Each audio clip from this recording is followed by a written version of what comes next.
The essay was due in 3 weeks. You knew about it on the Monday. You wrote it the night before, starting around 11, finishing somewhere near 4 in the morning. The strange part isn't that you left it that late. The strange part is how well you worked at 4 in the morning. Focused, fast, no scrolling, no snacks, no getting up every 10 minutes. The same person who couldn't open the document for 20 days wrote the whole thing in 5 hours. So where was that person for 3 weeks? You've probably already decided the answer is laziness or bad discipline, some missing part that other people were handed and you weren't.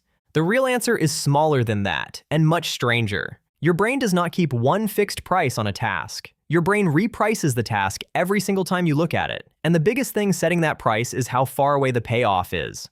A researcher named Piers Steele gathered hundreds of findings on why people put things off. The strongest thing separating a task you start from a task you don't wasn't how much you cared about it. The strongest thing was how far away the task sat. Far away means marked down. A payoff 3 weeks out shows up in your head faint and small and easy to ignore. The task attached to that payoff feels barely worth doing.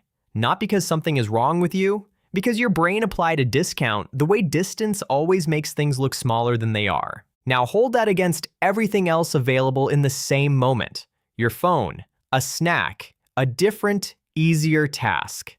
None of those get marked down. All of them are right here at full price. So the comparison your brain runs is not a fair fight. A small reward at full price beats a big reward at 10%. Every time. 20 days in a row. Here's where it gets useful. The markdown doesn't fade out slowly. The markdown holds almost the whole way and then collapses near the end. Think about a jacket in a shop window. Full price, you walk past. Half off, you walk past. Then the shop puts a sign up saying the door is closed tonight and everything inside goes with them. Suddenly you're through the door buying the jacket. The jacket never changed. Only the time you had left to get it. Your deadline works exactly the same way. At 11 at night, the night before, the payoff finally arrives at full price. And you work like someone who was never lazy at all, because you never were. There's a form sitting in a drawer in your kitchen. Been there since March. Takes 11 minutes. You have walked past that drawer maybe 200 times. And when the letter comes saying you have 4 days left, you'll do the form standing up before you've even taken your coat off. 11 minutes was always 11 minutes. The form got closer, so the form got expensive. Nothing changes about you. The distance changes, which brings up the fix you have almost certainly already tried. The obvious fix is to start earlier. A planner, a list, a Sunday night promise. Maybe you've set yourself a fake deadline, told yourself the essay is really due a week before it's really due. But your brain can see the actual deadline. A pretend one moves nothing, because nothing about the actual distance changed. You're asking a system that runs on distance to please ignore distance. The other fix, trying harder, aims at the wrong thing completely. Effort was never the missing ingredient. You proved that at 4 in the morning, and you've proved it every single time. So the move isn't more pressure, the move is closing the gap. Pick the one thing you've been sliding down the list. Before you decide anything about it, spend 60 seconds doing something very specific. Picture the actual moment the deadline lands, not vaguely, concretely, and as yourself, not as some general person in some general room. Where are you sitting? What time is on the clock? What is the first thing you feel? Then picture the other version. The same evening, but the thing is already done, and you're doing something ordinary and good instead. Make that second version the vivid one. The calm version pulls harder than the panic version. 60 seconds is the whole move. 60 seconds is long enough to make a far-off moment specific and personal, so your brain stops filing it under a stranger's problem. Then open the file for 2 minutes, not to finish it. Just so the task stops being a shape in your head and becomes a thing with a first line.